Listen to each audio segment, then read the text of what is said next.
Ayan, good morning po.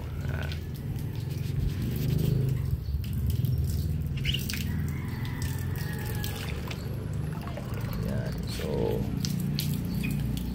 linis-linis dito. Ayan. Para matanggal ang mga alikabok sa paligid. So ayan. Maganda rin po parang nagdidilig-dilig ng konti para hindi po masyadong madumi ang bahay. Hindi po ba? So, yan. I think this video dito lang po ito sa TikTok, no? Hindi ko na po i-share sa FB. May mga pang may mga sineshare ako sa FB, meron pang TikTok lang talaga. Yan, parang dito lang. Mga bakas ng aso, yan.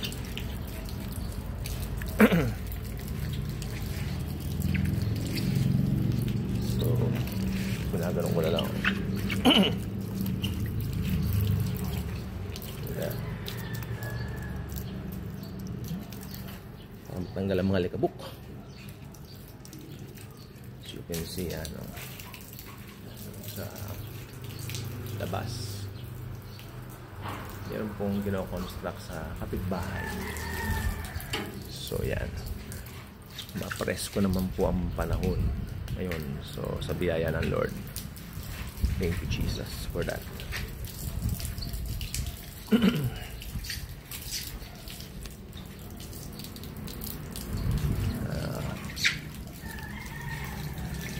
May bantay.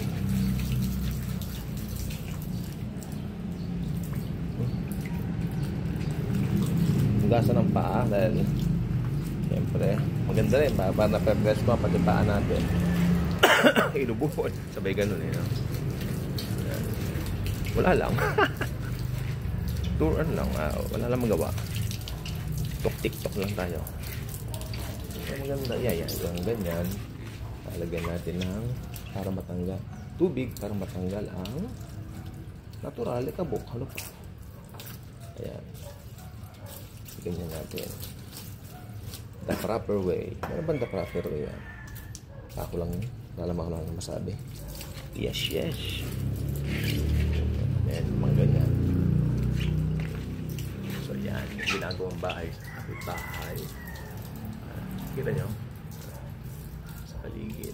Maganda pong panahon ngayon. Nagtataka nga po ako. March, ano ba ngayon? 23 ba ngayon? 23?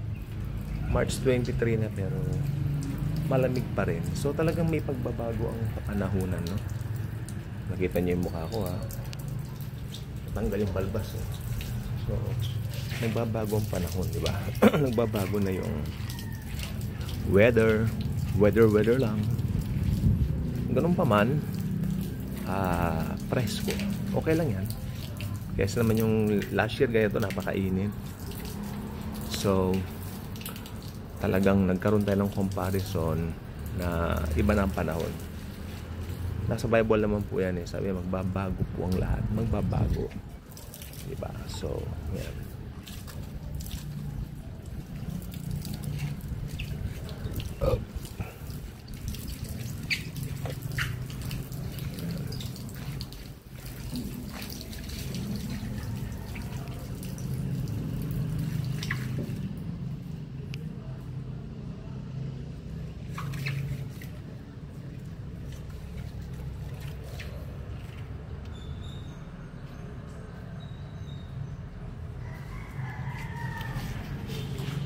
Wala yung tubig?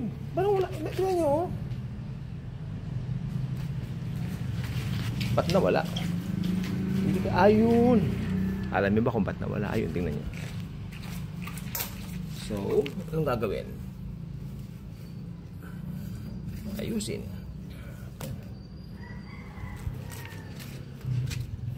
Look, ayun, na-restore ang danom. Tubig.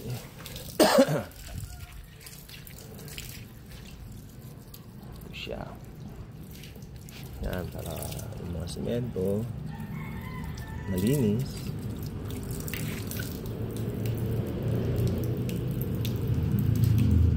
Say hi.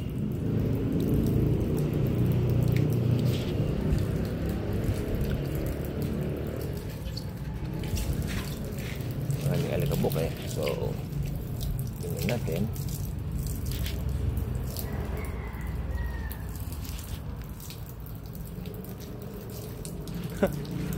Okay.